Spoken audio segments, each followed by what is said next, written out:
સાધન નહીં મળે, પૈસા ના હોય, લિફ્ટ માંગીને જવાનું, લિફ્ટ માંગીને આવવાનું, કેવા લોકો મળે છે રસ્તામાં એ બધી ખબર પડે બધું.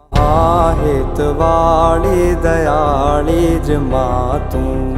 એટલે ખરાબ લોકો પણ આજે મળે છે. હા મળે છે, એટલે મેં આ વિચાર કરું કે કેવી રીતે જિંદગી કાઢવાની એમ. તો ગમે એને હાથ દઈને ગાડી ઉપર બેસવાનું, કેવા કેવા લોકો મળે છે, કેવી કેવી વાતો કરે મને ખબર. કોણ છાનો મને દુઃખ. હમણાં મારા છોકરાને ડેન્ગ્યુ થઈ ગયું હતું.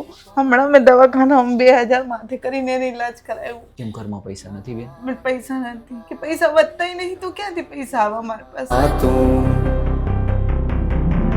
હતો હું સુતો. તકલીફ એવી છે કે મારા છોકરાની મારાથી ફી નહીં ભરાવતી. મારા હસબન્ડને 5 વર્ષ થઈ ગયા, એ બીકમાં મરી ગયા છે અને કોરોનાની બીક લાગી ગઈ હતી કે મને કોરોના થઈ ગયું છે અને એને અટેક આવી ગયો. છોકરાની ફી તો 2 વર્ષથી બાકી છે, એટલે એને એક્ઝામમાં રોજ બોલ્યા કરે છે, એક્ઝામમાં બેહાડતા નથી.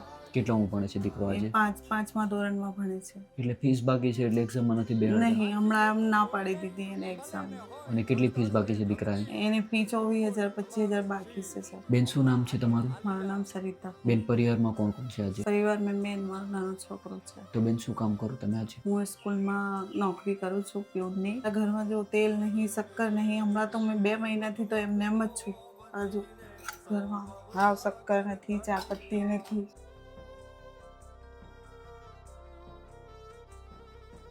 ઘરમાં બધું સારું છે, તો હવે તો ઘરમાં બી પાણી ને એવું બધું પડે છે. હમણાં તો આખા ઘરમાં પાણી થઈ જાય છે, એટલી તકલીફ છે. રડતા નહીં, આજે તમારો ભાઈ જ છું અને જે પણ થાય અમારાથી સપોર્ટ કરવાનો પ્રયત્ન કર્યો બેન. Thank you. સાગર તરિયા રામ રે જપીને પરમેશ્વર પણ મળ્યા. હે તારે ખોડ ને ખેલવા મુક્તિ.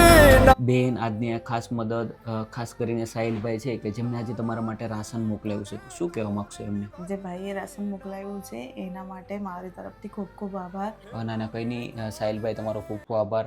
આજે એમ કહી શકાય ને કે નિરાધાર વિધવા માતા છે અને જેમના પતિનું કોરોનામાં હાર્ટ એટેકથી મૃત્યુ થયેલું છે અને આજે એમ કહી શકાય ને કે નાનું મોટું પિયરનું કામ કરીને પોતાનું ઘર ગુજરાન ચલાવે છે. આવા પરિવાર માટે તમે આજે રાશન મોકલાવ્યું છે. આવનારા સમયમાં આવા ઘણા નિરાધાર નિસહાય વિધવા પરિવાર છે જેમની મદદ કરતા રહ્યો. ભગવાન તમને લાંબો આયુષ્ય આપે. બસ પ્રેમ સપોર્ટ આપતા રહેજો અને વિડીયોને વધારે લોકો સુધી શેર કરજો. જય શ્રી કૃષ્ણ.